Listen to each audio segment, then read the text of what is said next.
We're going to talk with a Nobel Prize-winning physicist who's hoping that President Obama will take his advice. Burton Richter is one of 34 Nobel laureates who sent a letter to the president last July asking for a big and sustained rise in federal investment into energy research. He's also a professor emeritus at Stanford University and a director emeritus of its Linear Accelerator Center. Burton joins us now from Stanford, California with more. And Professor, thank you so much for joining us. We appreciate it.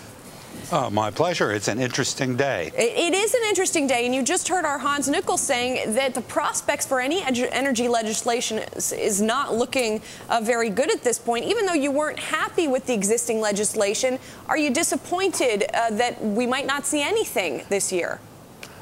Of course I'm disappointed, because I don't think it's all that hard.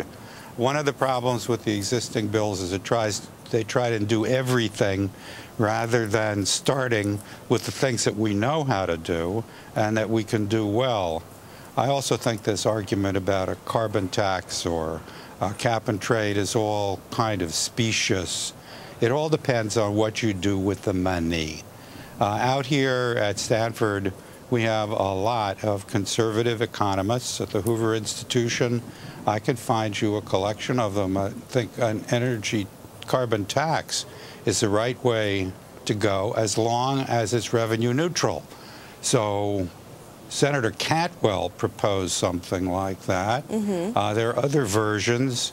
I'd say, okay, collect the money, reduce the Social Security payroll tax. Everybody gets a raise, industry gets a cut, and you put a price on carbon.